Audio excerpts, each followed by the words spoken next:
Welcome to Cryptozoology with your show host, the Cryptozoologist, and this time we're going to be doing fun, sort of weird Bigfoot movies I've ran across over the years that I find hilarious, including this one that we're going to talk about, In the Shadow of Bigfoot. The story goes...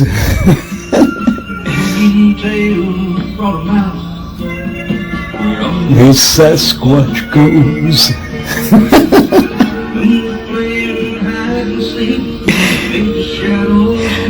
This movie is the most entertaining of them all, even funnier than Mr. Marx's other sort of documentary, but this one's even better.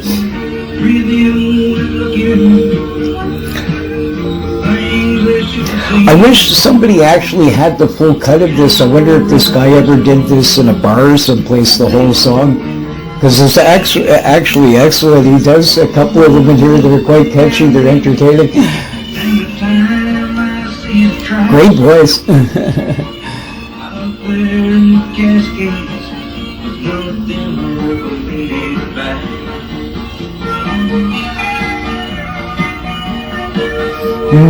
Do-do-do.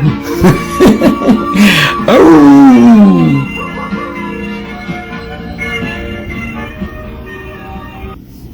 So, In the Shadow of Bigfoot. So this one's got like Ivan Marks, Tom Biscardi. He's a sort of a known sort of character in the Bigfoot world. These guys had they set up this foundation. Basically, it's a tax write-off here, so they can drive around and look for imaginary Bigfoot sort of idea. But these guys, they make this documentary, and they got Ivan Marks with the funniest different Bigfoot that he filmed that I have ever seen in my entire life.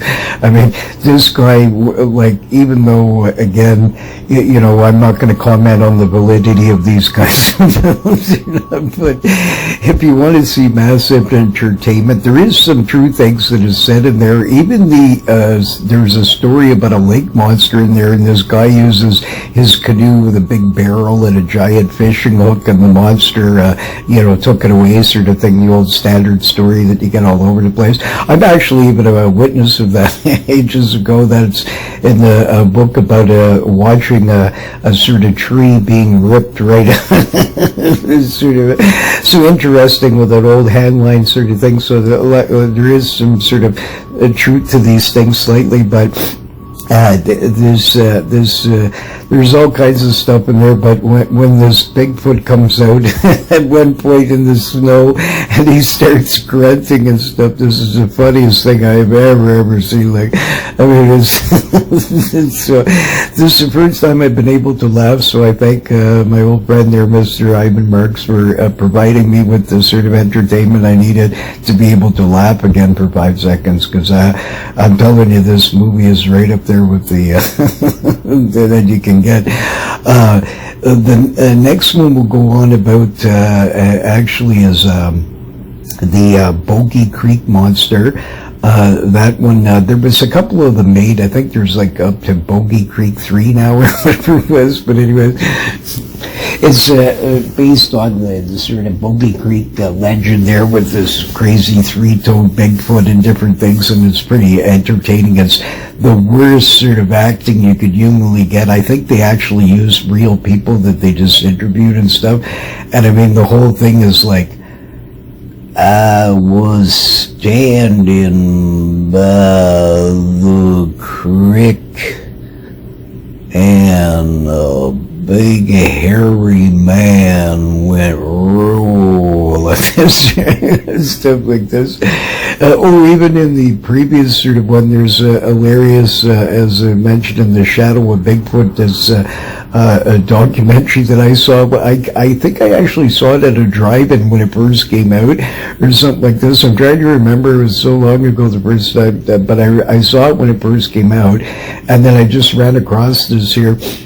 And I thought I'd do a sort of a Bigfoot-like thing of different ones that have gave me entertainment and stuff like this. So this is great for some of the skeptics too, because I mean, some of these are just outrageously silly, right? But there's two ladies that talk about big giant black sort of furry men or something that mysteriously was looking at them, right?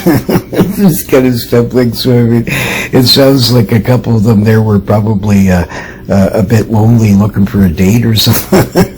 Sort of thing, right? A bit of hallucinations there, probably, but it's extremely entertaining. But anyways, this Arkansas monster there, Bogey Creek, that was pretty funny too, especially the first one, sort of thing.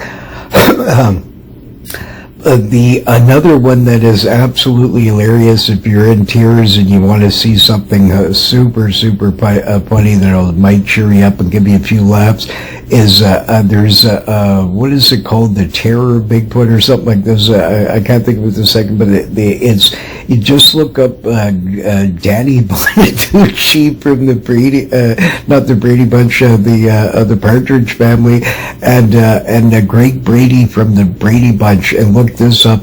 This Bigfoot's like about 10 times the size of a regular Bigfoot, sort of thing. And I mean, the whole sort of thing is just right outrageous. I won't even ruin the plot for you, but it's pretty funny to see that these two actors from way back in the day. I mean, Bonaducci has sort of we're similar sort of size, sort of things like that. So I get a kick out of him. He's a tough little guy there. Sort of thing, but he's pretty entertaining and stuff like that. A very successful radio host and things like that. So a lot of good laughs there if you want some good entertainment and things like that. And then later on I'll talk about more serious documentaries that are actually worthwhile, like if you want to just know good sort of things about ancient history, about this sort of thing, or different ones like that. But I mean, right now we're talking about the sort of comical ones. Another one, I'll list them, their names at the end of this or something, because some of these are just, they make me laugh so much, and they all have silly names. But there's this other sort of one where there's this Bigfoot that they actually must have got in touch with Vince there from the ShamWow, and they must have borrowed like about a whole crate of these ShamWow to make this Bigfoot suit. It is the most ridiculous Bigfoot suit I have ever seen in my entire life. So like, I mean, this is the thing is that sadly when people make these things, even for movies, they can't even get 1/100th as convincing as the Patterson film or that film in Russia that I show a frame of. So I mean, this is the thing is that sadly most of these documentaries and stuff like this, but it actually validifies even more so the standard compared to that. If you look at the two, watch especially Ivan Merck's sort of documentaries there, and these ones with the numerous Bigfoot, look at them and then look at the Patterson film. Give you a slight difference of the idea here, sort of idea, right? So, but I mean, extremely entertaining, some of these Bigfoot sort of movies there. They got Bigfoot, he's like a cannibal sort of thing, abominable snowman ones. There's all kinds of them, right? But especially these particular ones that I mentioned, and the original one, I'm trying to find that one, see if I can find it still. The one that I saw with Ivan Marks with his documentary there about Bigfoot, absolutely hilarious sort of thing. Other sideline ones, if you've never seen it, if you should watch it if you're into sort of space aliens at all or any stuff. This is one of the most feasible sort of ones where you almost could believe such a thing could exist, and it's called They Live. That's with Roddy Piper. They're absolutely fantastic. Like, I mean, the acting and everything's been out there, but I mean, that's just, it doesn't matter. At the end of the day, the thing's excellent. Plus, you get to see Muriel Hemingway there. Oh my goodness, the eyes of, wow, man, I never seen any lady in this universe with eyes like that. Pretty wild. She was a fascinating sort of a character. She's the sort of from my old buddy there, the old man in the sea, Ernest Hemingway, right? So, like, I mean, but extraordinary sort of a lady with the most craziest eyes you've ever seen. But that's another sort of interesting one. There's all kinds of old sort of Bigfoot and UFO ones that I've seen and stuff like that. So I'll try and think some more here. But definitely you got to watch these ones if you want some good laughs and stuff like that, and you need a sort of pick me up these ones, even though there is the acting quality on some of these is mind-boggling. Oh, there's another fantastic one where this I'll list that one too. You got to see this. This one's really funny. It's this whole group. They go out together and they get this guy, this old trapper that's supposedly like 90 or 100 years old, sort of idea. And they got he has some badgers ripping off his food. He's the cook. They got all these crazy people. And they find these. They go way off to this sort of most remotest area that the natives say to stay away from because the giant boss of the forest lives there and all this kind of stuff. And they actually do find footprints and weird things, but they got this native guy, and the poor guy, they stereotype him to death, sort of, but they try and sort of make him like a white man, sort of like, I mean, the whole thing's weird, but I mean, it's still extremely entertaining and definitely worth a watch there if you're sort of a Bigfoot fan in general. These things will definitely give you some good entertainment and stuff like that. But there's all kinds of old films that were out there that certainly give you some good laughs, sort of like that. And we need that with all this corona going on and all this sort of stuff like that. That would be a good one there, that Bigfoot gets mad because we're endangering him with this corona stuff and all these greedy businessmen making zillions of dollars with fake over fear of certain things and all this kind of stuff from the mask and everything else. Sort of stuff, and that this, Bigfoot comes out and sort of masks himself and starts, clearing some booty in the local town from them, running around. Anybody that doesn't have a mask, it could be in big trouble with Bigfoot. So that might be a sort of a good sort of a film to put out there. We'll get that low budget and get every famous old sort of actor we could find on it at the same time, right? Something like It's a Mad World, where they put like the greatest comedians of all times all in the same sort of movie. If you haven't seen that, there's a fantastic movie. It's nothing to do with Bigfoot, but it's certainly, if you like treasures and treasure hunting, it's all similar. Usually people that hunt for Bigfoot or Loch Ness Monster also would probably hunt for buried treasures. Same kind of idea. They're looking for the long shot, right? Sort of a thing. And that was a fantastic sort of movie with the greatest comedians in the world, from Jonathan Winters, Jerry Lewis. I mean, the list goes on and on and on, of all the amazing actors in there, sort of that are absolutely hilarious. And even people that weren't known as a comedian, that was more of a singer, was just as funny as anybody, like Ethel Merman there. And I mean, that lady was magnificent. She was quite the character. And her insane son, that the guy, he was like an early sort of bodybuilder sort of character. Like, I mean, back in those days, you didn't have too many people that was into that sort of stuff. This guy was an early health-like person sort of thing. And all kinds of hilarious sort of people in there that just, Jimmy Durante, I mean, the list goes on and on and on of the most amazing sort of actors in there. And so that's another sort of fun one. If you haven't seen something like that, yeah, you might enjoy. It's all these crazy people. And I can see this happening in real life. If some guy started croaking on the road and he's just about to die, and he tells you that he hit $1 million and there's 20 people around, all he is, a bunch here might want to go for this, right? That sort of thing, and keep it quiet as well, thinking that if they report this, they'll lose the cash, right? So I can see many doing this one. So anyways, pretty funny, but we'll go on to two, and I'll talk about some hilarious sort of I'll go off for a bit here because I'll just mention them back and forth when they come to my mind, different ones there, but there's some hilarious sort of ones in the lake monster sort of world that is pretty wild. There's Lake Placid. That one's pretty weird, sort of if you're into the more creepy sort of ones like that. There's this one that is absolutely hilarious.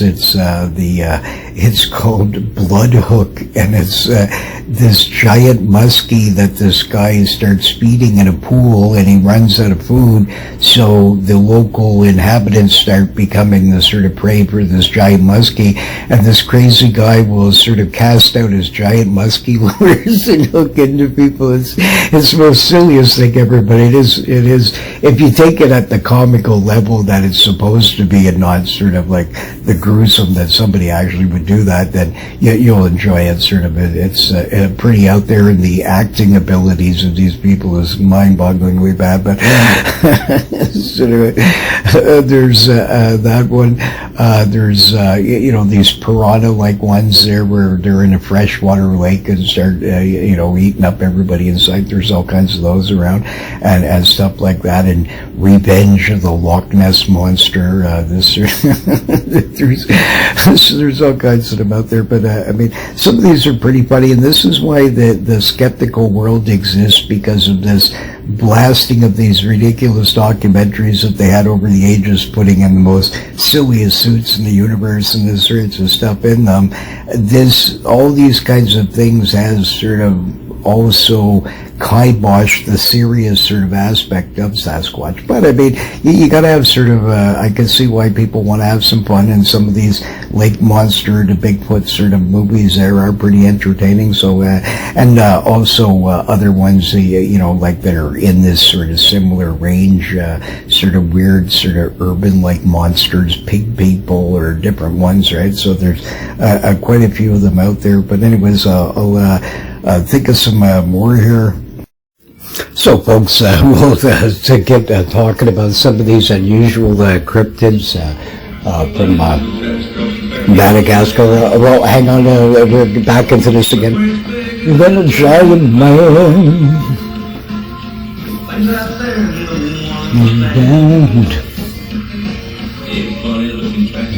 Thinking.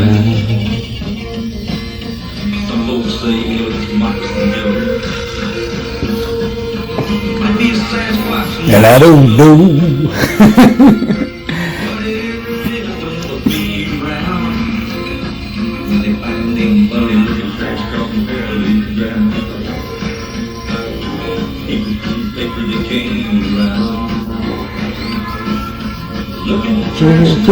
Jones ground.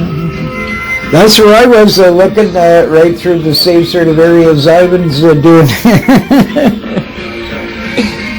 Isn't that great? I mean, this guy was fantastic. He should have made a whole sort of thing of this, and they sort of great stuff. So anyways, we'll get on to the cryptid. In our village, if Bigfoot can see his shadow, it is too light to walk, because people with guns can see him. People must learn to leave him alone, as we do.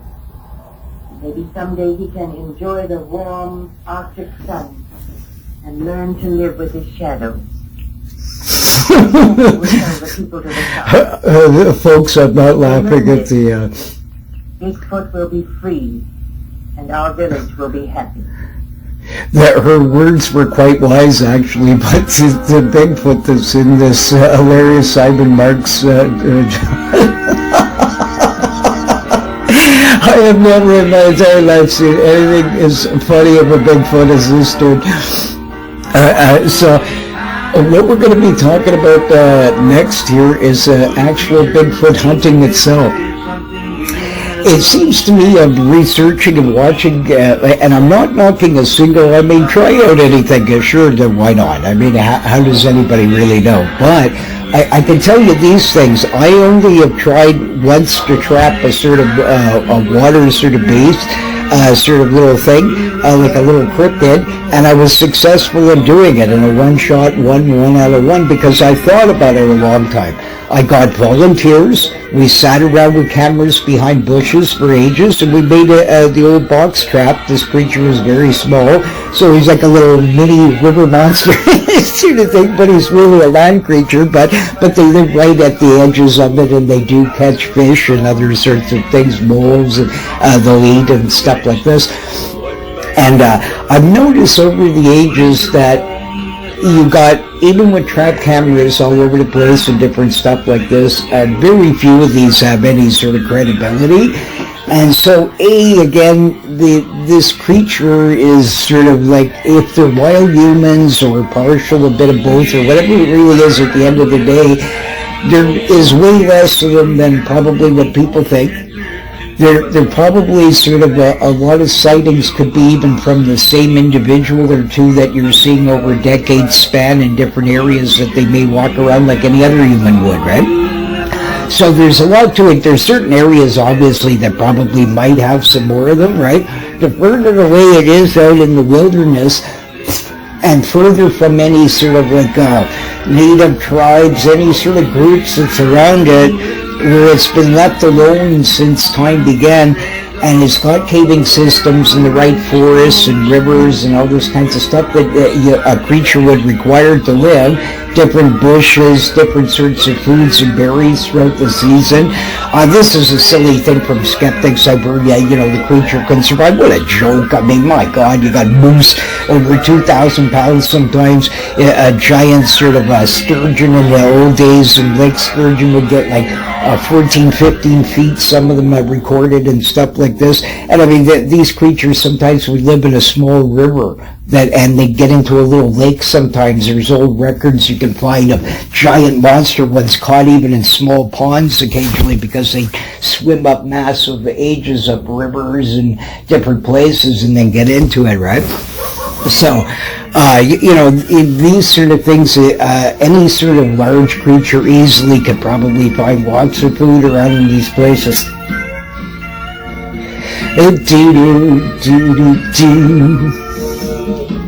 Sorry, I gotta stop for this. As the story goes.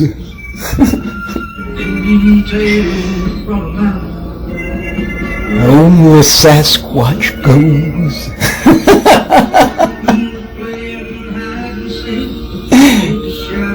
I love this song, I swear. I wish some band would make like the whole thing, but you gotta sound like this guy. And allow me to put it on my sort of site, and then we'll sort of, link them over to wherever you got this song per se. This sort of idea. So you gotta sort of, somebody's gotta create this for me. I wish I had a voice like that, dude. But he'd be would have been useful. Absolutely fantastic, that guy. I saw him once many ages ago. I always keep forgetting his name. It's because there's so many guys back in those days with those sort of names, like it's like Ramblin' Jack sort of thing, like a name like that sort of. But the guy, he sort of, I saw him once with Johnny Cash.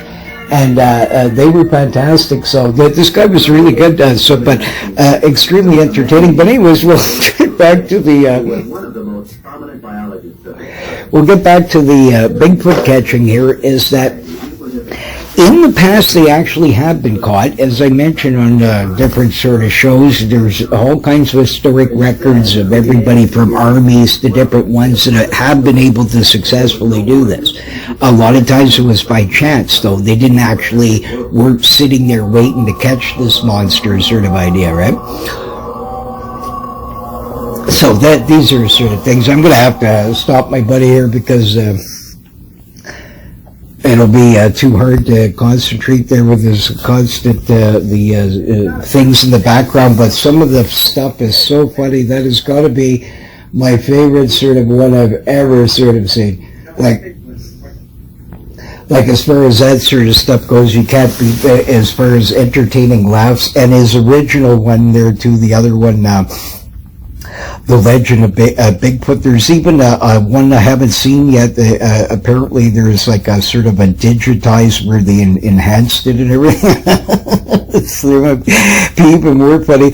But so it is feasible that people could actually catch some things. And here's the piles of stuff that I noticed that seemingly is not. I'm not knocking the people for trying all these. All I'm saying to you is that think about it. You've been doing this for ages. I mean, since even the internet's been around, people have been trying to sort of do this sort of stuff. And way before that, scientists were using these trap cameras way back even in the 70s and stuff like that. I think even possibly even a little bit earlier, but somewhere in that sort of range. So they've been around a long time, but they've certainly improved and all this sorts of things.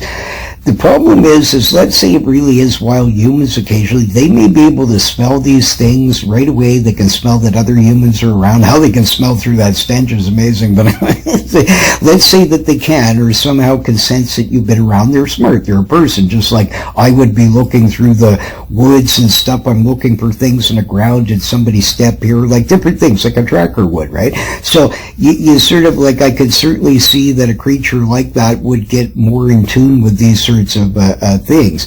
So when they come, it could be that they possibly sort of like seemingly know or maybe have some kind of logical sort of weird thing where they can sort of figure out that there's something wrong with this contraption sitting there. It could be dangerous of some sort or cause them some kind of sort of issue, right? So it could be they simply sort of look at it, but sort of don't sort of get their vital body parts out in the front of it in case maybe it harms you, or like, who knows, like some kind of weird thing that they might possibly think, depending on the individual one that ran across one of these sort of areas. This pheromone gorilla stuff and all this, there's not gorillas around now. These things are useless. And if it's a wild human, you'd be much better off using a sort of a Chanel number 5 or something. Sort of thing like that. You know, the ape man, he's going to come leaping out there sort of. So I would say probably the female sort of scent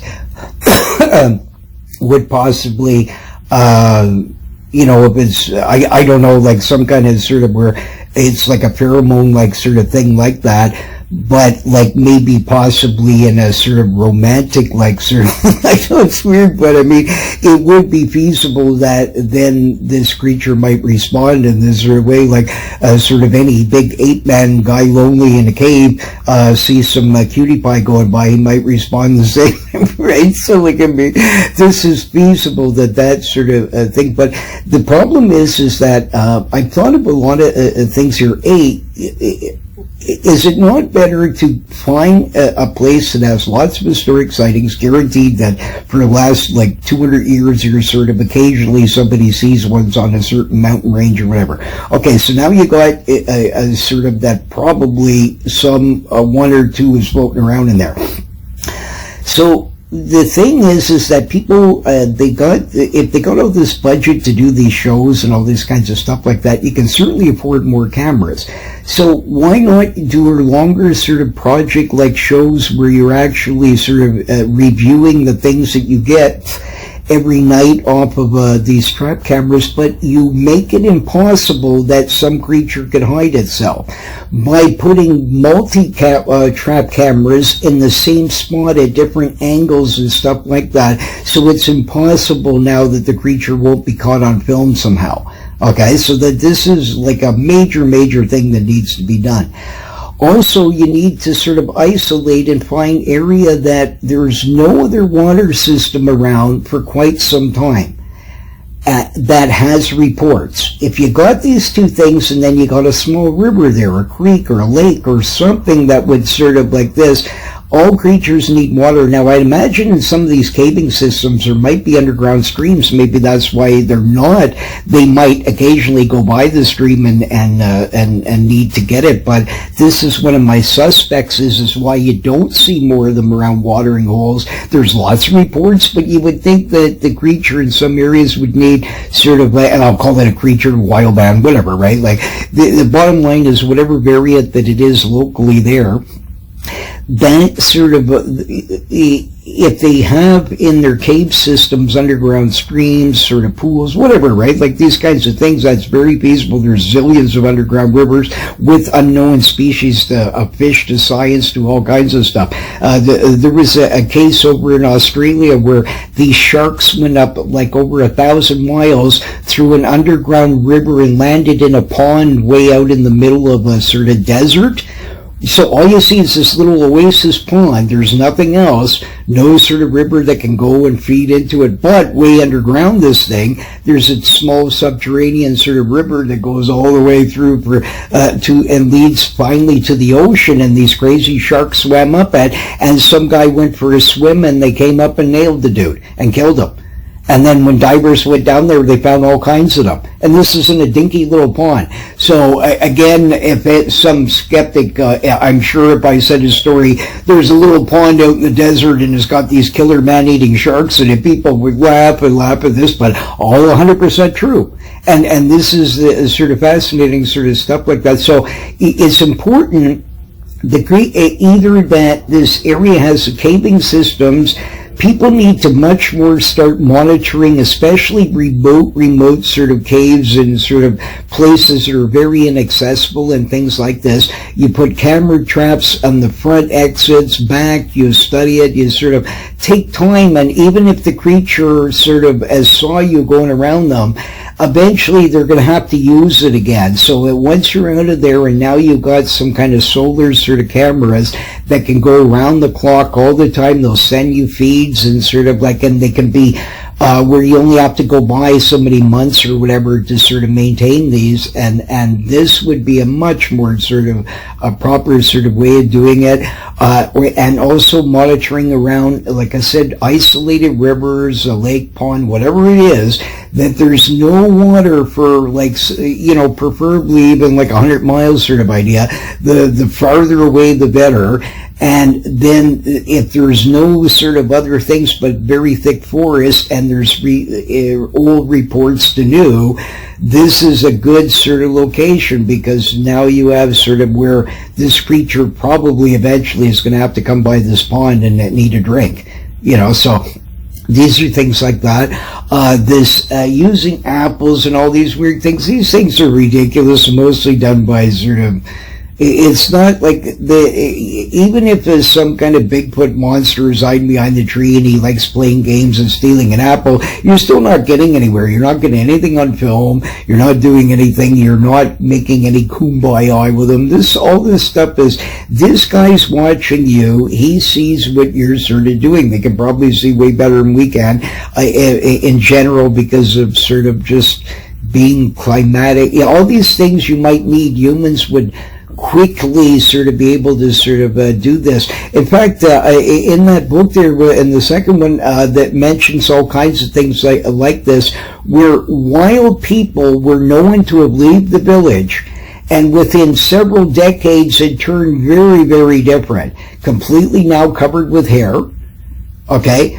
They stink. They sort of, a lot of them had sort of, like they were able to run around with giant strength and all kinds of stuff. And these were originally a person chucked out of a village that wasn't even a hairy ape man at the point.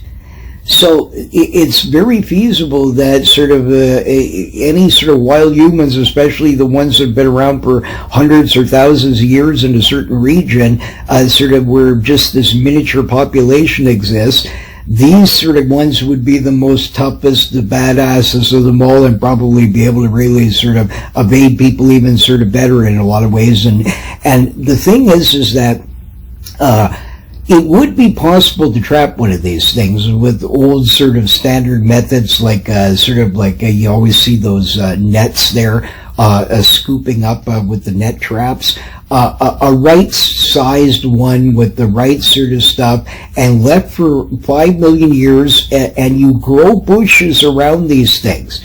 Here's the trick. You create food for the monster. Instead of laying out ridiculous sort of bananas and this and that, and all these sort of Bigfootish like things that people do, why not simply you realize that, okay, let's say, I don't know, blackberries grow, they will bloom at this sort of part of the season in this sort of area with the climate that it has. So you have this big net trap out there, you got some kind of thing that you can monitor this all the time, and if something comes in range that it's going to know it. And around these sort of things, you pick a wild sort of wild berries and different things that you grow, plant them in the sort of area, make sure the soil could handle them well and they'll likely live, and this sort of thing, and you create sort of natural food for this creature where there isn't any juicy blueberry patches nearby, but now you got 5 million of them in this spot and nobody's been near it for months.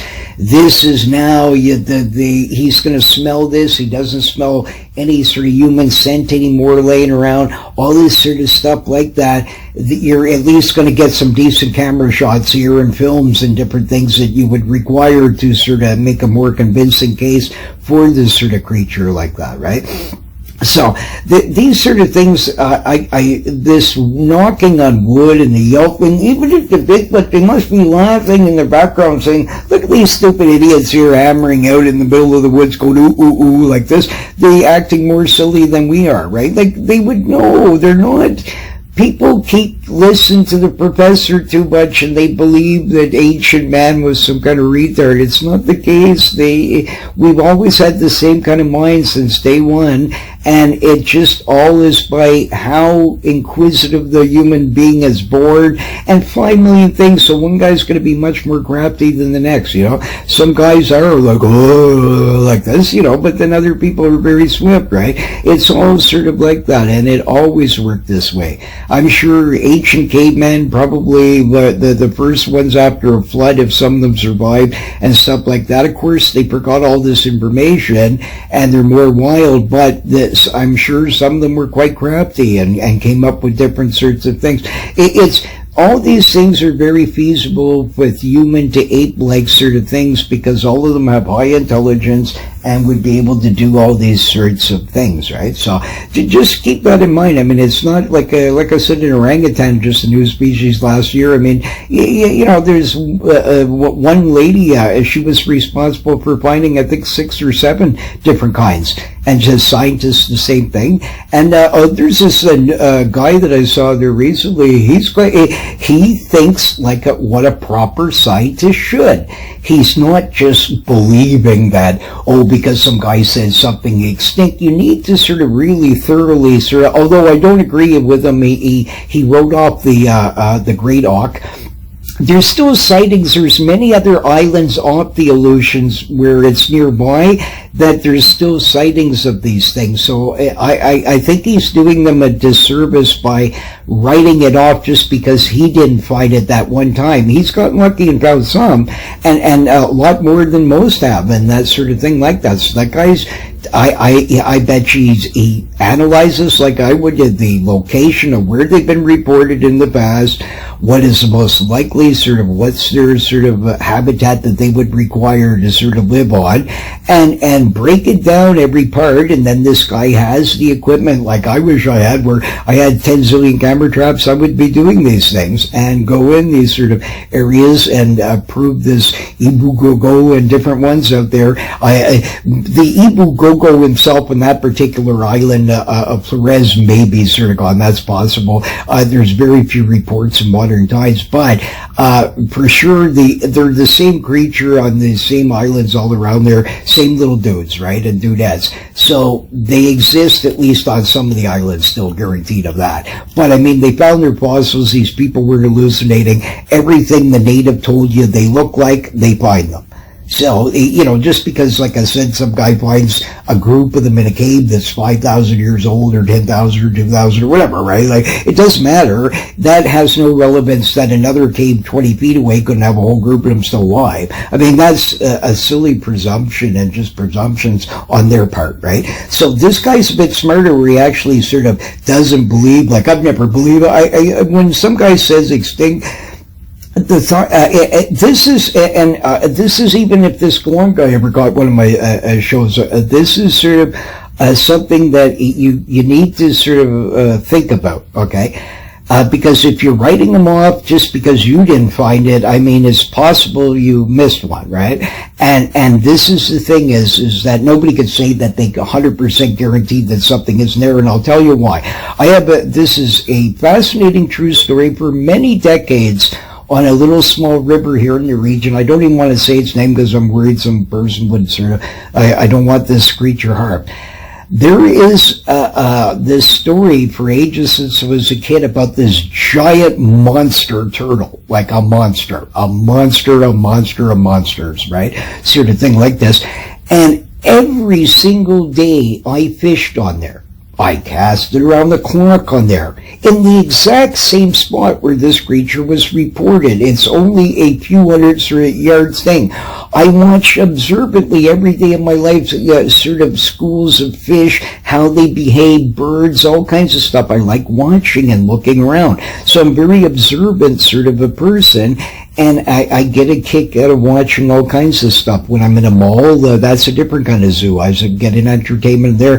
If you think Bigfoot's scary looking, you should see some of the characters that go through malls locally. It's usually, I mean, so it's fun to sort of observe and see sorts of things like this. And my buddy told me again, he actually saw this thing, and I knew that he had to be telling it because I know this guy really well, and so I knew he wasn't sort of stretching me a big story, but I thought maybe he was a bit half in the bag, probably, and over-exaggerating the size of this thing a little bit. Well, all of a sudden I hear, there he is, like this, one day like this, and this is now 40-some years of being on this area, walking by this rock, especially when younger, pretty well daily. Okay, so if somebody told me when they're telling me this, if I was the Gallant guy or any human being on this planet, I would be the most skeptical human being in the world that this creature can exist, because, I mean, you've been there every single day. Well, son of a bitch, I turned my head, what's there? And I'll put him up on this sort of a picture of him. I got a video of him. It's sadly, the sunlight was in my face, but this monster is the monster of all monsters. The monster. I have seen many huge snapping turtles. I got, there's a big old one in the canal that's probably over 100 years of age, quite the monster, but this dude, or dudette, whatever, is twice plus the size of any sort of the giant ones I've ever seen. This one is so huge, he's much bigger than even some of the ones I've seen of giant alligator snapping turtles, where they have huge specimens of them. He's even bigger than those kind of ones. I mean, this dude is a monster of monsters. There's a giant rock there that has like about a 3-foot length to it across on the both sides. This huge monster's head was way out. His feet was as wide as sort of as a smaller sort of average human being, like of sort of in size and circumference at the top part. So that's how big his feet are around like this. He had monster claws on him, inches long, that were just absolutely terrifying. His head is could easily inhale like a 5-pound sort of bass without just even barely sort of blinking anything sort of thing. He was so old that he's got giant sort of growths that have come out of his sort of shell that are massively huge compared to typical ones I've ever seen. But he's so old that in some spots it actually had collected dirt in there so much that it fused and cemented, and plants grew out of his back. Okay? Then his tail has monster-sized spikes on the top of them that are at least 3 to some of them about 4 inches long. standing straight up like giant spikes, sort of thing. Like, I mean, it's almost, and his tail went way down, way into the water. So this was the monster of all monsters that I have ever seen. Like, so but the point is that how could you miss this? I mean, decades of being on there fishing, walking right by this rock, standing on that rock, casting all around that rock, and every sort of thing, and you never see this dude once. And no sign of him, no sort of, I walked on the shores every day as a kid. I always see, like, sometimes there'd be, like, signs of where a turtle had been up there and sort of thing, and nothing of any size like this sort of thing like that. The biggest one I had seen in that area before that, there's an old one in there that's about half that size of it, and he's quite the monster. He actually bit a broom handle. I was with this character, and we were walking around, and he found this old broom, and he was just playing with it, swinging around and stuff. And we're walking along, and we see this huge monster turtle there, and I had seen him before a few times, and he stuck the broom in front of it, and it actually cracked and busted it, right? So can you imagine what that could do to your hand, right? So, like, I mean, so that goes to prove to me that I mean, the same thing. I mean, you could fish every single day. Let's say around, there's a place called like Victoria Island that we have that people used to go to. It's closed down now, but people used to go to that all the time. And you could cast there a zillion times with sort of white bass like baits and everything and never see one yet. I got one up there, several other people have, and there's been a few of them caught in the river in different sort of sections and that. So the point is that you could go there 10,000 times, and so even the most skeptical human being, there is these things, sometimes they're just in extremely low numbers. There used to be like green sunfish in the canal when I was a kid. I'd catch them all along some of the areas here in the city. There was a couple of small populations of them. They were extremely uncommon, but there was little groups of them, especially around this one area. There was an old French fry stand, and there was a small amount of them. Also in a small bay in the Ottawa River, there was a little group of them. And that was the only ones I'd ever seen. Never saw them in any other locations or any sort of thing like that. Even one of the locking systems, always, it's the only place I've ever seen them. There's actually alewife that'll get in there. But I mean, if you sort of tested with nets and there 10 zillion times you wouldn't catch one. There's even been runs of shad and different odd things. So the point what I'm getting at is that even the ones that sound impossible because you've been there 1,000 times and didn't see it, it doesn't mean it's not there. And the same with like that Florida skink-like creature, the Florida black panthers. I mean, there's been scientists going in there way before they were sort of accepted by science. Like even recently they're claiming rediscovery of black panthers. Black panthers have been being reported in every sort of these countries every year since they supposedly were down in numbers or extinct, sort of idea like that, including ones that were probably got across in early days into the U.S. and stuff like that. They're still seen, right? So they're certainly not extinct by any sort of means. And a lot of these guys, when they say these things, just because the guy doesn't find any traces of it doesn't mean that it doesn't exist.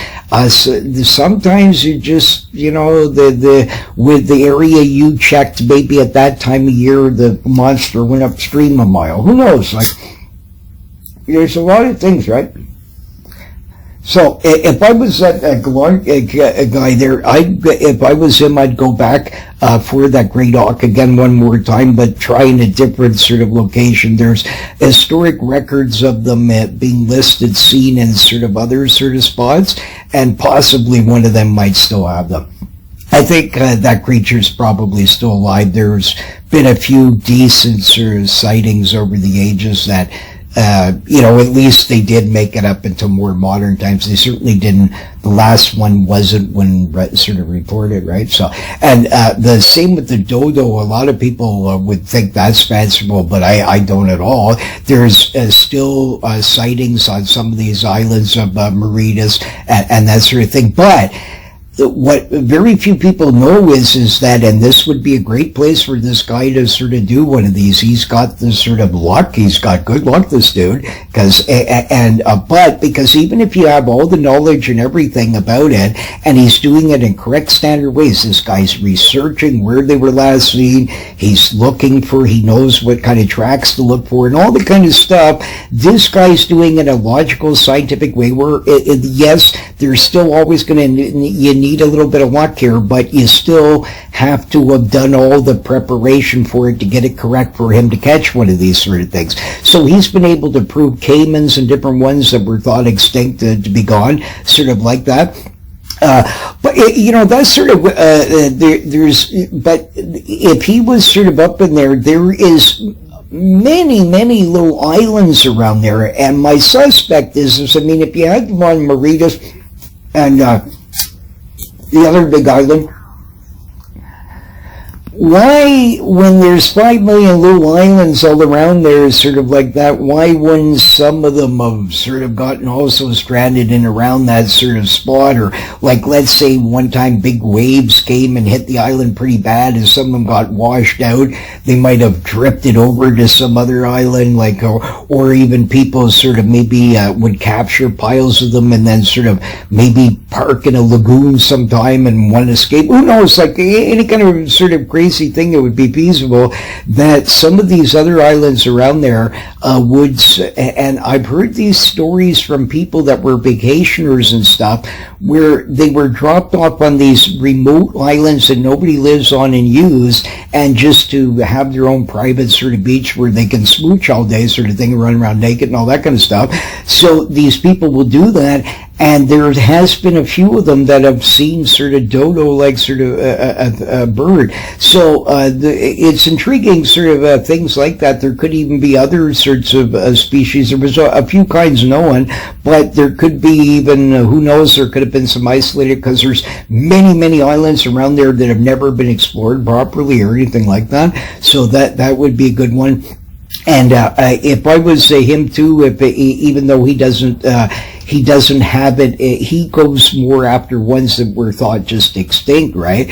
But I mean, if I was him too, I would check out that snake of Jamaica, because that little dragon guy's real. Hundreds of years from all kinds of different travelers, and everyone tells you the exact same comb and the dewlap, but like everything matches 100% with some kind of small sort of unknown lizard dragonish sort of thing, right? So and he's still being seen.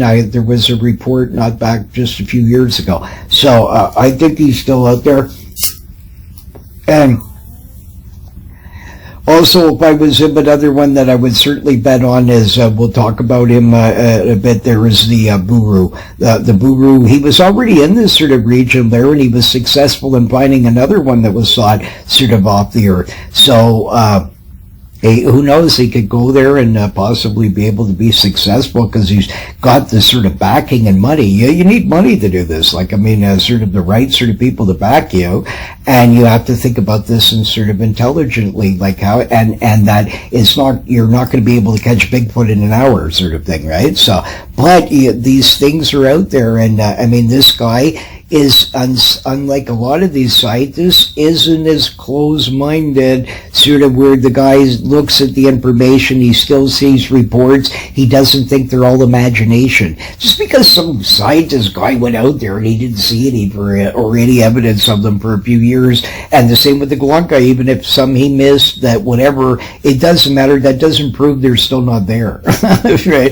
I mean, no matter how thorough you do, like I said, this turtle incident, just give you an idea that these things are feasible, even for people that are there every single day of their life, that have been on Loch Ness. I've never seen, speaking of that, as a side note there, I saw this fascinating picture that this guy took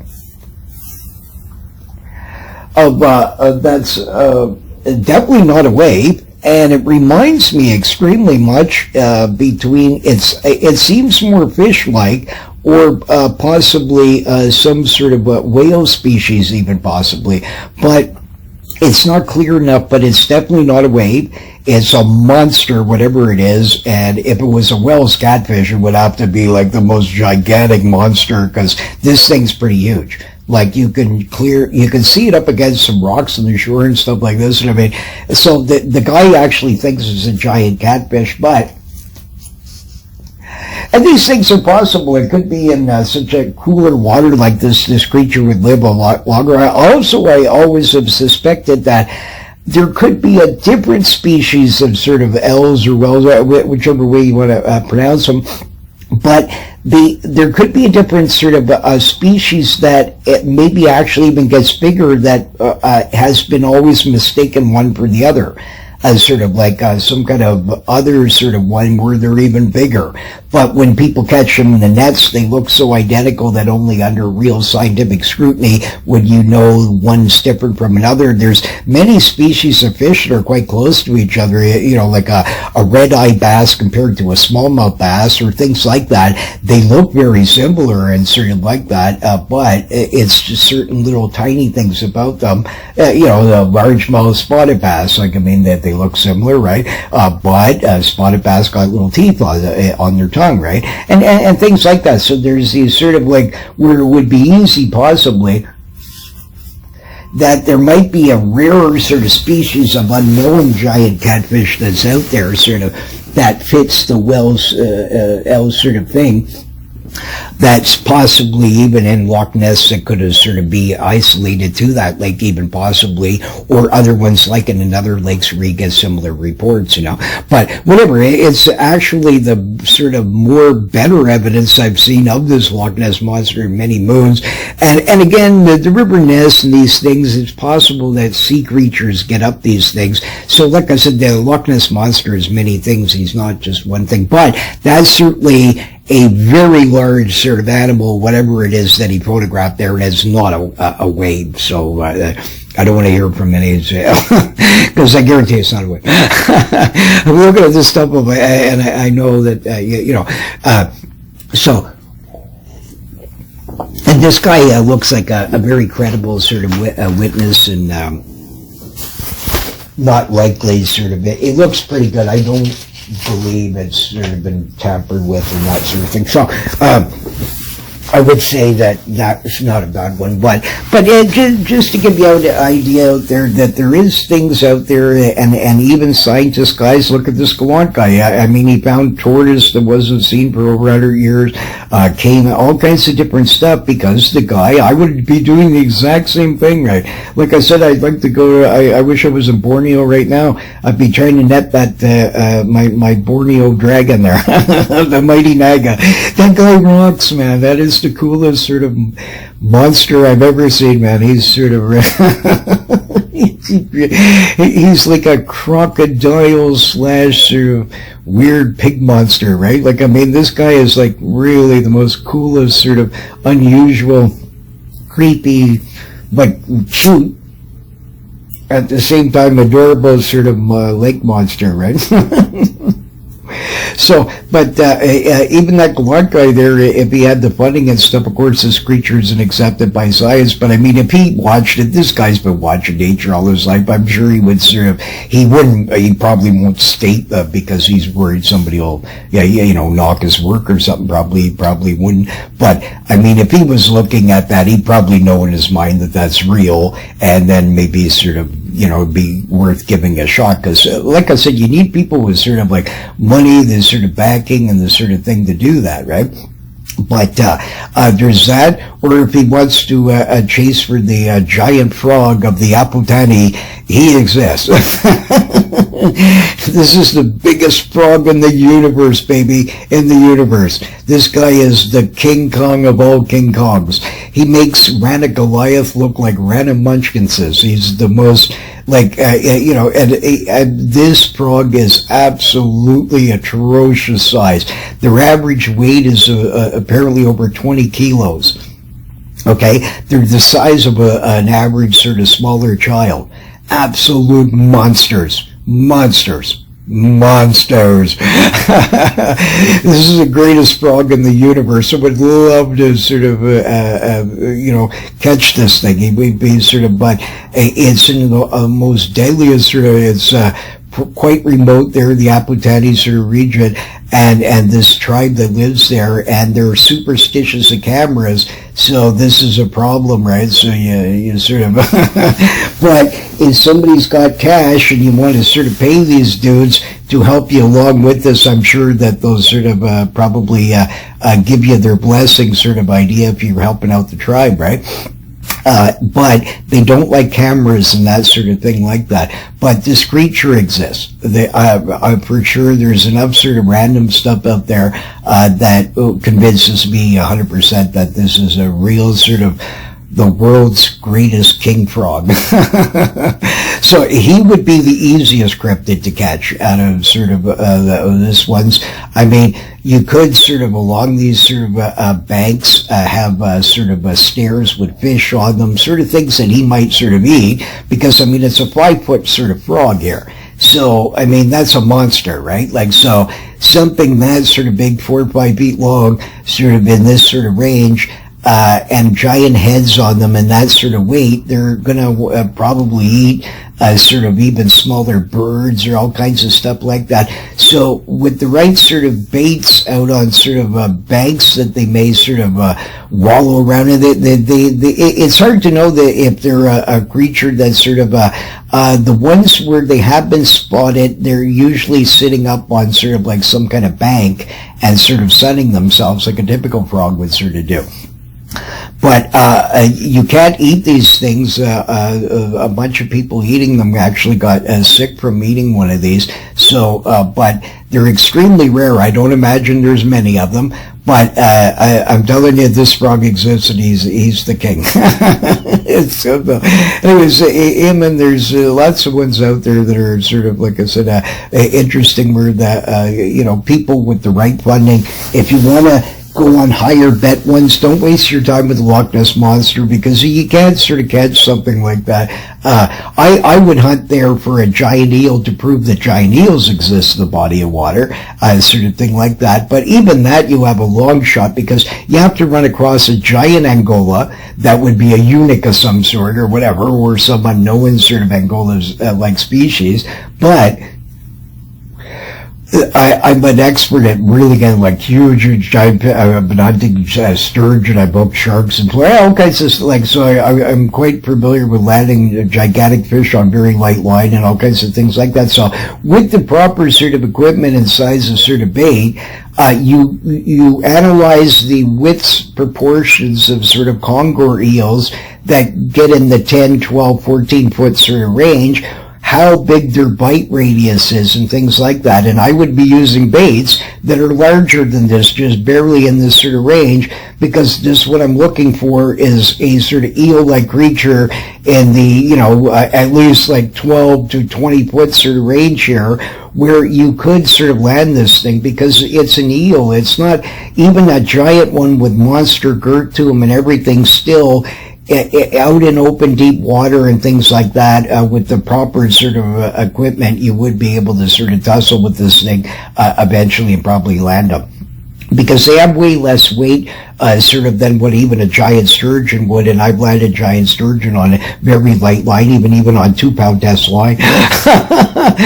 So like, I mean, it can be done. And that sort of thing. So that's what I would do. I would hunt for that sort of thing, right? Like, or possibly like sharks also would go for this sort of stuff, or giant catfish. So the good thing about hunting for giant eels is that the same baits that work for giant eels also could prove a giant sturgeon theory, also could prove a giant shark theory. So any sort of like these kinds of creatures, they all go for similar like sort of things, and you would require similar like sort of tackle to land a monster one, right? So the hook's the most important. I mean, these things have to be hardened multi-times over. Like a 1 times or 2 times strength ain't going to do it.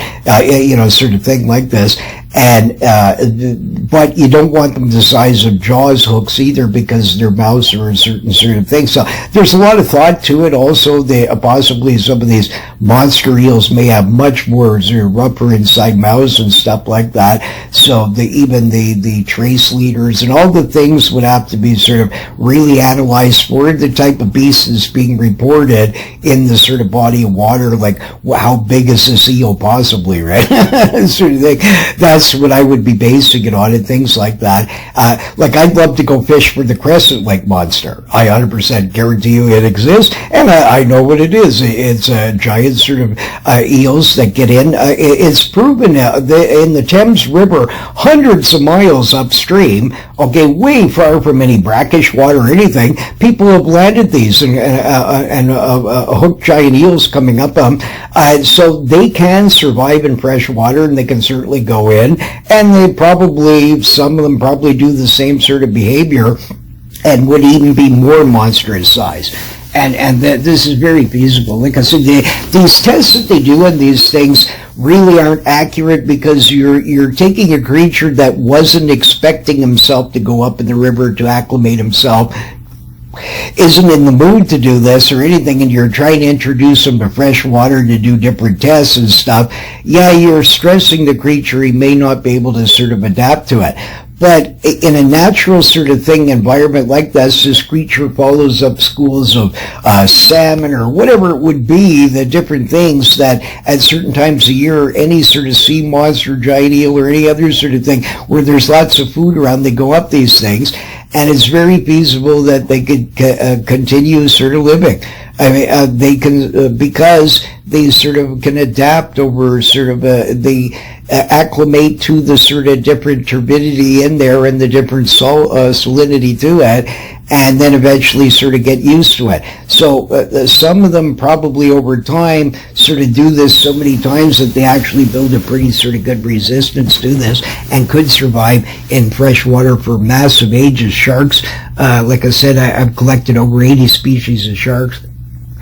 All kinds of stuff, from dog sharks, lemon sharks, all kinds that claimingly can't survive in fresh water, yet somehow they made it over 1,000 miles throughout river systems and got in a lake or some other sort of thing. I mean, that's ridiculous. They certainly can, and you know, like, a lot of people don't want to hear that, but it's true. They've even been found. There was a sewer, okay, where a giant shark actually went through the sewer system and actually got stuck in the pipes.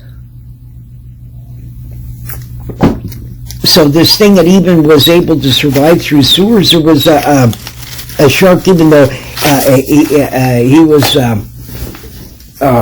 stuck in this pond in Florida. And even though he was a bull shark, which are known to be able to survive in fresh water, no problem, he was sitting in this tiny little pond for like months, and he was just, you know, sort of, they finally eliminated him, sort of got him out of there.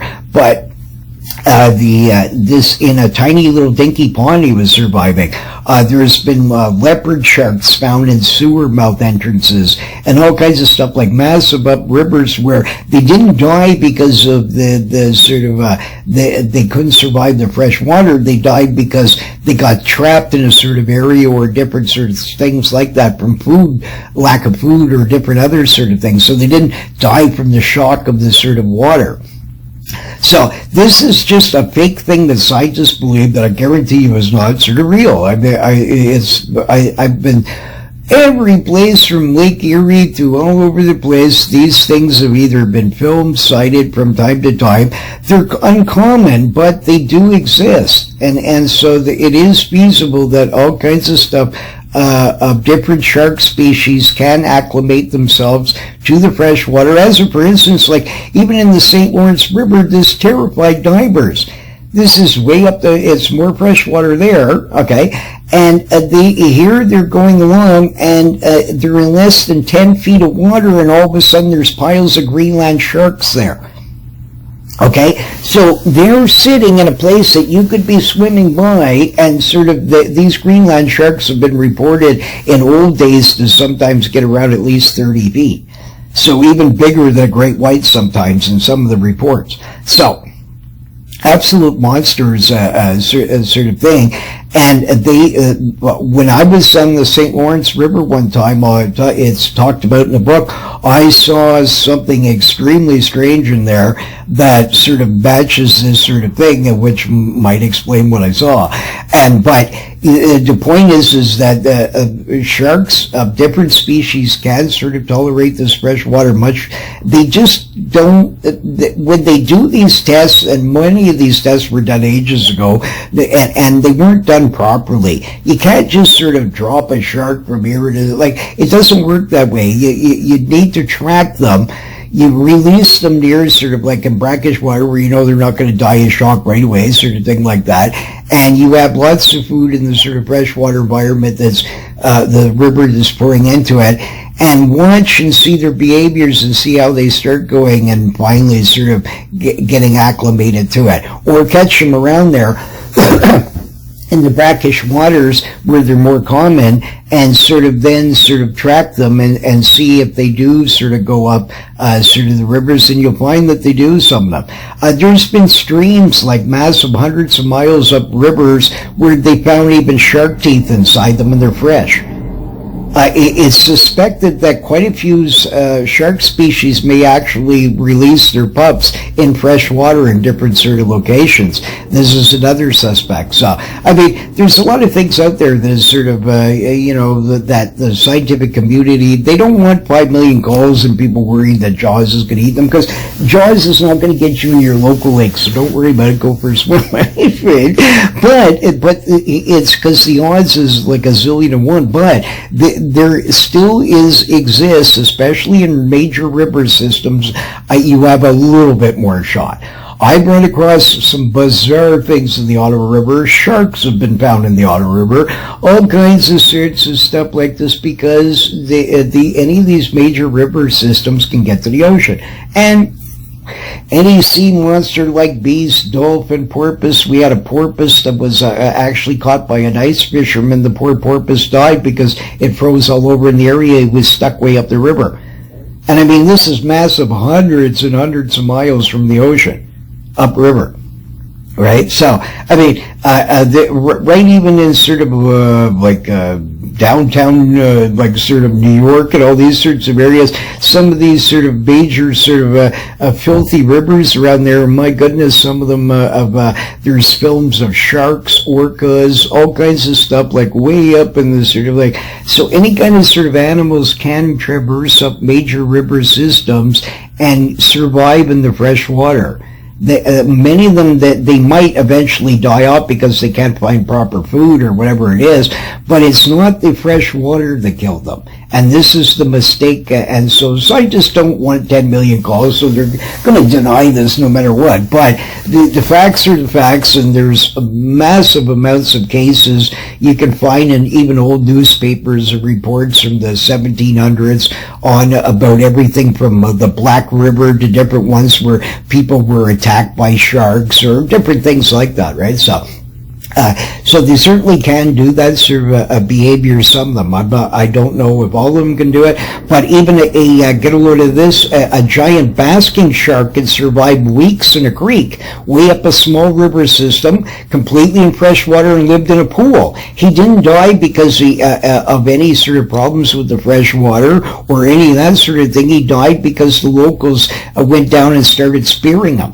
But they watched him traversing the river for weeks, and then they finally, when he got stuck up on the pool and started drying up more, they decided to go down there and spear him and kill the poor beast. So, you know, here you have a 40-foot sort of monster sort of figure swimming around in this sort of a small little pool way up a massive up a river system, right? So again, these things are very feasible that sort of, this can occur, and pretty well any species of shark, most of them probably. There's even films of great whites in rivers way up a river, a few of them, where it's a great white shark. Clearly, it's a Carcardin carcarius. I mean, I right away, I'm quite familiar with this, the Carcardin sort of family, right? The Megalodon and all the gang, right? So, like, I mean, any person looking at this, if you're a great white shark person, you're going to know it's a great white shark, and definitely that's what it is. I've seen films of tiger sharks up rivers and things like this. So these things certainly exist. And that sort of thing. So there's a lot of scientific things that there's sort of guessing and stuff, but they really don't they tell you these things, but it's not accurate, right? So this is another sort of thing. But if I was that sort of, like I said, if you're going to be doing this sort of hunting and sort of things like this wood knocking, screeching, and all this sort of stuff, it never seems to get anything on film. All you get is somebody shooting a rock. As far as you know, it's your buddies knew you were, because you posted on your Facebook page that you're going out for a Bigfoot hunt. Some of your friends are hiding up in the woods and shooting rocks at you. Like, I mean, any of these sort of things, or you're just doing it to get better YouTube videos, right? Like, I mean, I'm into reality sort of stuff here, and I mean, I believe these creatures exist, quite a few of them, but you have the proper equipment and the right sort of patience and this sort of mentality for this, not just running around and, oh, there's Bigfoot and there's his hand, he's peeking around the bush. Why is it that these people always are putting cameras in sort of locations where you can't see the thing? If you're going to do it properly. Again, get out angles, have it sort of remote where the thing's constantly shooting pictures. Grow sort of food around this sort of locations where you're going to film that are near sort of game trails possibly, but maybe not right on them. You can film them too, but also ones that where now you got all this wild sort of smelling berries that are going to start growing and all this sort of stuff. You got natural sort of things there that this creature is now, this is going to be like the oasis out in the desert, right? I mean, it's like big bait. It's like laying out in the lake and there's no fish left and I'm wiggling a juicy, 5-pound sort of minnow down there for Big Jaws to take a look at, right? He's going to be tempted by that because there's not much around and here's a big, easy, juicy meal. Sort of idea. So the same thing applies with Sasquatch or any other sort of creature. You have to understand the habits. You look at it historically of where many tracks have been found in the past where it's not likely that, it was a Bigfoot guy in a wooden shoe, sort of thing, that you're still getting reports. You isolate sort of areas that is the most highest likely, caving systems nearby, isolate a river, any kind of place where sort of there's historic sightings, but key locations in them, you set up camera traps. Eventually one of these goons is going to come out. And again, they're probably very uncommon. There may be in some areas wild people, 5 or 10, 20 of them live in a cave. That's very feasible. But in many locations, it could be single sort of individuals roaming around looking for a mate, as far as you know. And many of these sightings could be from the same old monster for many decades across even several states or provinces and stuff like that. I mean, I like to sort of investigate and walk around the woods. I'd be perfectly happy. The same thing I'd say, I wonder what's over that mountain. I wonder what's over the next one. Oh, I wonder what that lake has. What kind of fish is in it? All these sort of things, like any sort of wild human, ape, it wouldn't matter. Probably they may think things like that, where they might sort of just out of curiosity checking out their terrain, right? And these sort of things. So, I mean, just think about these things more. Stop with all this sort of silly, just, and all you the people that make the suits and all this. Come on. I mean, really, there's lots of funny ones, like Ivan certainly provided great entertainment for the world to see some of his wonderful sort of Bigfoot buddies there on the screen. But I mean, he was one of the early sort of guys, so he's forgivable and sort of more a comical sort of thing. But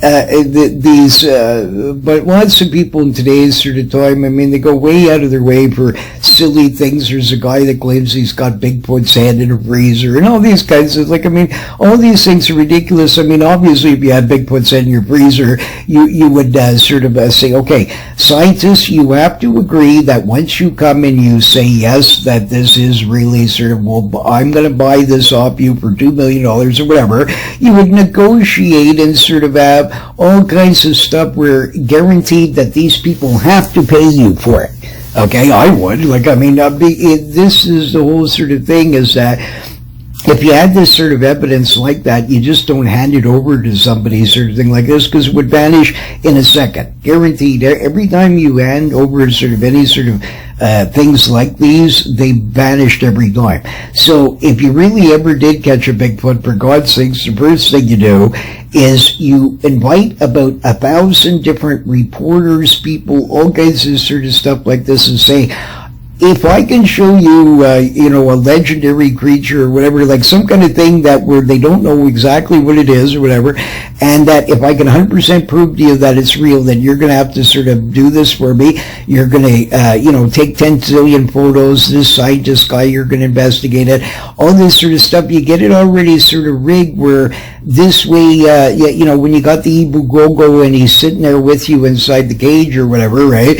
Well, then this way you're guaranteed that you sort of now, these people can't hide this fact anymore. You have 1,000 different news reporters. You got a scientist guys looking and studying and clearly see it's not a guy in a suit and all this sort of stuff. They can't deny it now. Now you're in and also you're guaranteed to be paid, and that somebody didn't steal this sort of thing from you. Because a government in a second would try and grab that in 5 seconds because they'd want to know if he's a real human, what is he, and all this kind of stuff, right? So you have to think about that. Any person that if you ever do actually catch a young Sasquatch or any kind of thing like that, remember that the world is not going to sort of like, I mean, they're going to take it from you. So the only way that you're going to get paid here, or at least be recognized that you did something for science and all this kind of stuff, is you got to sort of get a lot of people there where they can't deny this, and that you're going to win in court, that you really did sort of like, you sort of mean, like, you have to sort of like think about this, right? Because there's way too much of this sort of thing that's went on in the past where, people had unusual pieces of evidence and sort of they just vanished, right? And that sort of thing. So just keep these things in mind, as a bit more thought about research about what sort of the whole thing about it, instead of just this sort of the wood knocking and all this sort of stuff. This doesn't work. I mean, if I was a human and I'm listening to you wood knocking back, yeah, maybe I would sort of hammer back just to see what you still do.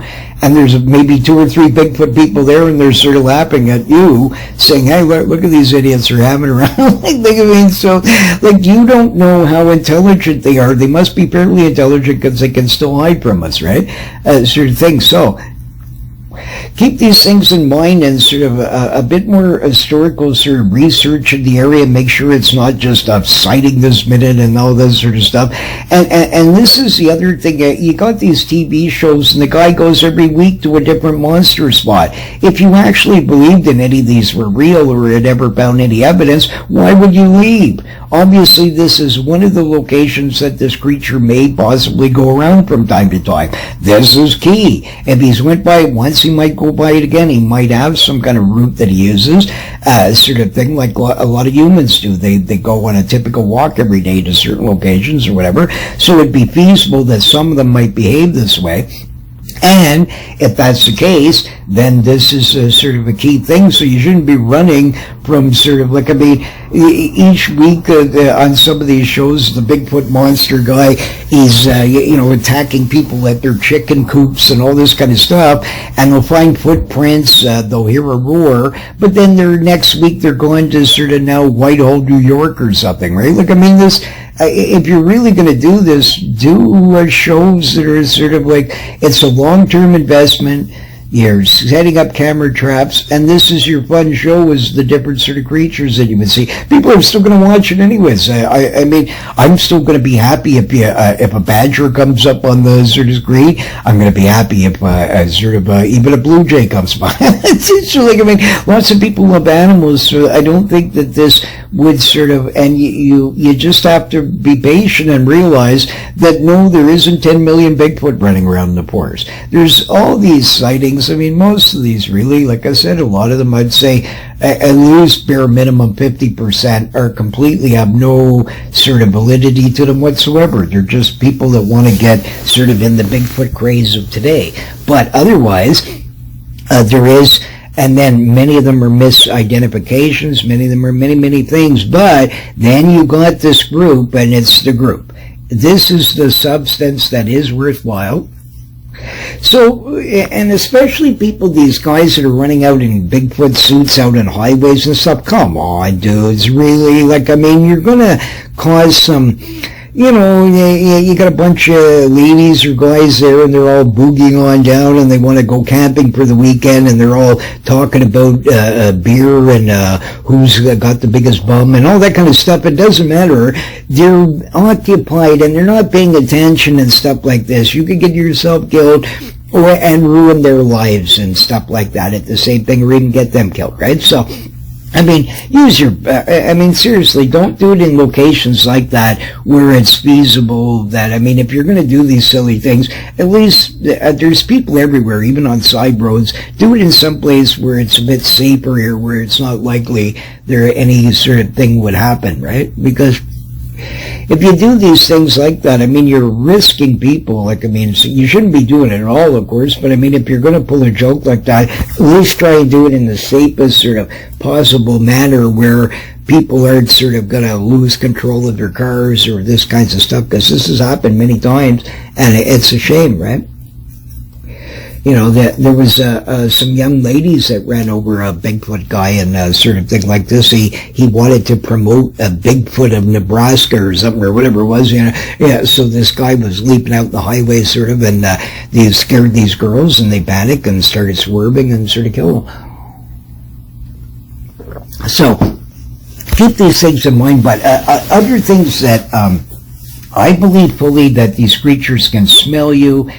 They also look for probably their own prey and different things like that, so they may be trackers themselves, and they may know that you just went through there and all this sort of stuff. And this is what I'm saying. You need to sort of quickly set up these things and then abandon them like as if they don't even matter to you. You plant sort of stuff all around in this sort of area that would be attractive to different sort of wild sort of, even if you get bears on it quite often, doesn't matter. It would still be the right sort of smells and the things that they would sort of probably eat. Right? You look through old historic records or certain leaves of trees that natives say that they'll eat off of. All this kind of stuff. Put this all into where you got a smorgasbord in a spot that has historic records, and that in modern times fairly, where it doesn't look like they were fake sort of footprints might have been found and different things like this. You put out long-term camera traps and get rocking, right? Sort of thing like this. Me personally, I would love to go to the place where the creek crosser was. That's sort of that's so fascinating. I would love to see this with my own eyes. Exactly how that creature made that terrain. You know, I've thought of different things that some guy might have had some kind of ramp-like contraption underneath there and sort of. But I mean, not the speed, the way that this thing's, no matter what, it would be in the highest improbability it's a human in a suit. So, again, if you want to see a more likely sort of credible film, the creek crosser one is definitely. There's another bizarre one where you see a Bigfoot-like creature go by sort of this tractor. And I know I've tried to get in tractors, and I mean, most of the time I gotta get way up to sort of even get in this sort of thing. And in these big, those giant green tractors, the ones where they got a door in them, sort of way up higher, you gotta sort of climb up a little ladder-like thing and then go on the side, right? Those sort of ones like that, this Bigfoot, you actually see a part where the camera's filming and it goes through past the window, and this dude's like around near the height of the thing.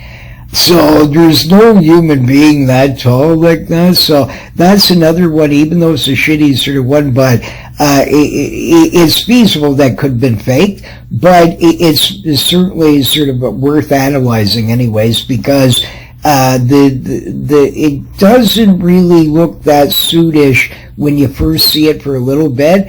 And that's quite convincing that, I mean, to find an actor that's sort of big like that, and you couldn't use the stilts method, the walking's too sort of normal and fluid, so it wouldn't have been something like that. So, I mean, it's an interesting one anyways, but this one location where this creek crocodile was, sort of seemingly, there's been a few sort of sightings around that sort of area like that. Whatever these things are, you know, they're interesting. And it's sort of a warmer, nicer climate, so you wouldn't be freezing to death all the time. But with decent camera traps around there, maybe one of these things would come by there again someday. But that sort of idea. But BC, of course, Washington State, Oregon, the more standard sort of ones, Florida. Also, you might get lucky in that. There's speaking of Florida, there is another sort of film in Florida that I probably is real. It's sad you can't see it very well, but I don't believe that any sort of dude would be. These people were out in a canoe, way out in the middle of the Florida Everglades, and all of a sudden they hear this swashing in front of them, and behind this tree you can see this ape-like creature. It's definitely not as sort of it's either a human in a suit, or it's truly is a sort of Sasquatch-like sort of thing. And this guy is hunting in there, and he's sort of walking. There's no human being that would walk around in a swamp infested. I mean, there's gators by the tons and giant snakes and all kinds of stuff. And this guy's walking around in a Bigfoot suit with, it's all swampy, sort of sand, quicksandy like stuff in there. I mean, the guy could walk 1 foot and all of a sudden be sucked down by all kinds of sort of muck and debris, and could drown no problem, and all that kind of stuff. I find it hard to believe that they were able to get some nut to be waiting around in there for that length of time and all that. And it looks natural. I can see kind of strength in his arms and kind of stuff like that. So I would give that one more on the probability of a credible film. But there's another one where it shows this lady stopped, and some other people, about 5, 6, 7 of them, all filmed this Bigfoot monster running across sort of the grass. That's fake. I can clearly see it's a suit. It's not even a good one. It's a typical sort of orangish, reddish hair, sort of orangutan-y like sort of suit, but it's not even a good one. So that one's not real. It's perfectly a human walk gait. Nothing real about it whatsoever. But the other one in Florida, I would state probably the people, the canoeist people, that one more on the likelihood is real. Sort of like that, right? So, but I keep trying to think, is there any other ones out there that are sort of, there's a few other, there's another trap camera one where they're arguing if it's a bear or not. It's not a bear. I mean, you can clearly see the simian sort of arms and legs. It's very different from a bear. And that is very similar, like to what I saw in the Kickapoo Creek, another one sort of like, he actually was more like that, where sort of his hair was shorter and he had a grayish butt. But I mean, it still had thicker sort of weird hair in some parts. It seemed like up, especially more towards his face. But whatever the case, like I said, it was in the grass, right? So sadly I couldn't get some parts of it. But it was similar again to something like that. So I look at it and it looks pretty decent. So that could be a young sort of Sasquatch. So that's the other thing is that these traps, it'd be possible to get a young one. People need to more maybe start looking at smaller tracks where they've been found and start analyzing what is really these younger ones do. Is there any sort of correlation here, a sort of idea in the local area? And then you sort of then have these traps out there for this sort of thing, with camera traps all over the place. So not only could you film it, but you might be able to actually snare this dude, because it'd be smaller, and you had the right sort of roping like sort of net here, where even let's say his strength's 10 times of a man.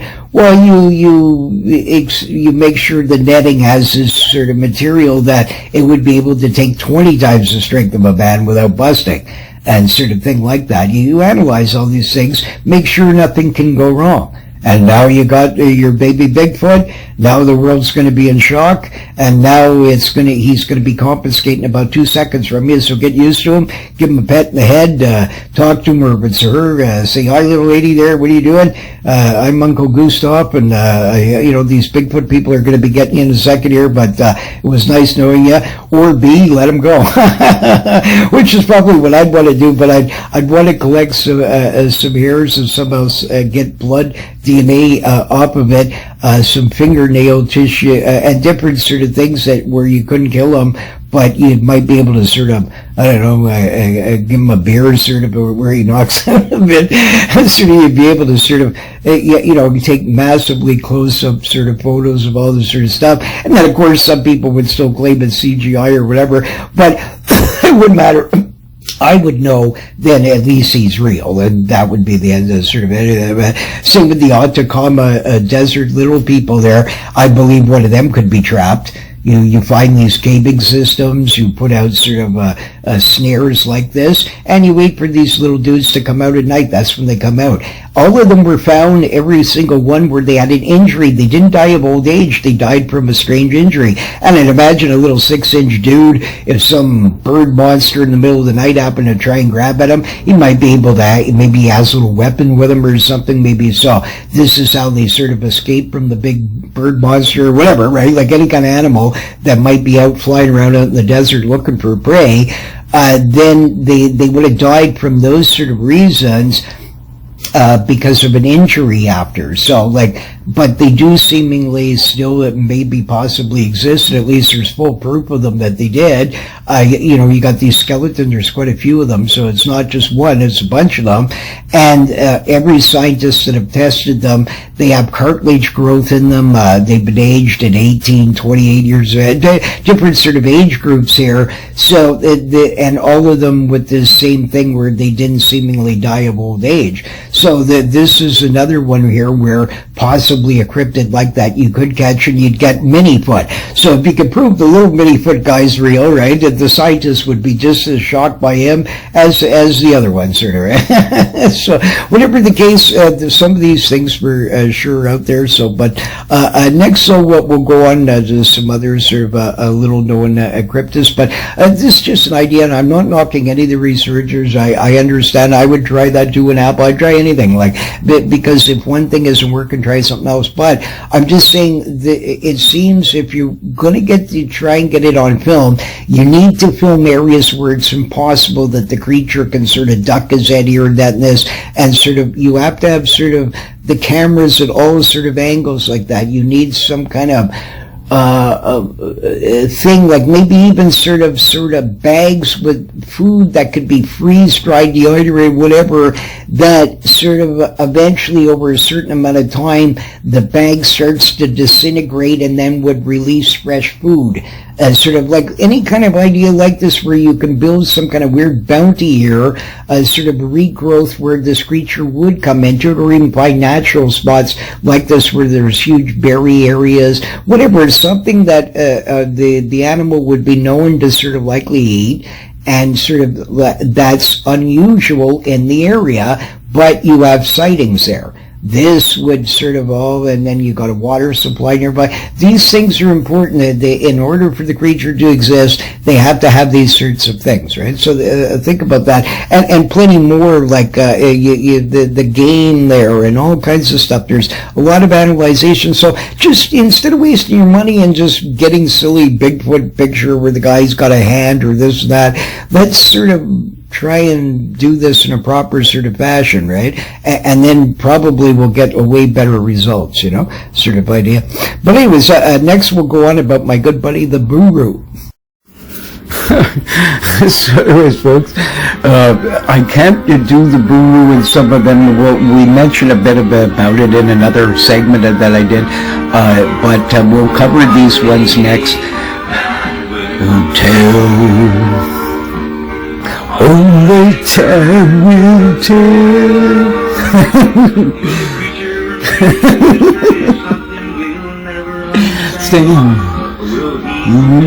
So here's a list of some more Bigfoot and funny Loch Ness monsters, giant killer fish, these kinds of movies.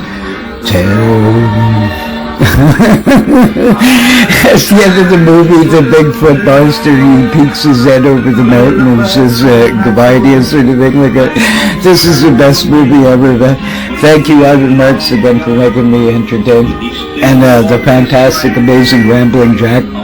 So if any guy, lady, group, whatever, somebody wants to imagine whatever the rest of the lyrics might have been with it and sort of play the song longer, 3-4 minutes, and send it to me, allow me to put on my silent journal of it.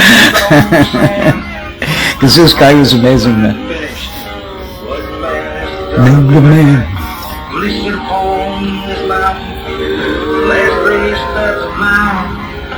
Oh, and Amazing Horizons for putting this guy on there, and Ivan for sort of picking him, because they certainly did the right one. Fantastic. Time will tell.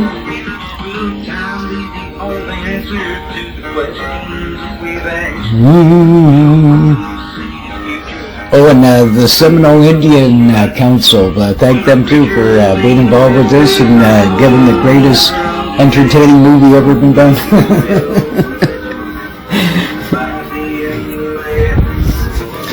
Oh, that time will tell.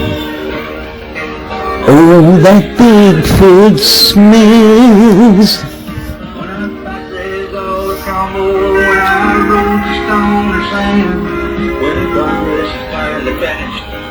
Man.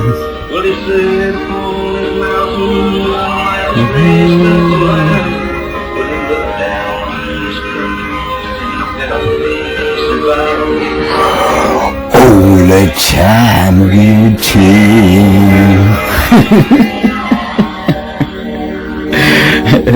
Stay tuned next show.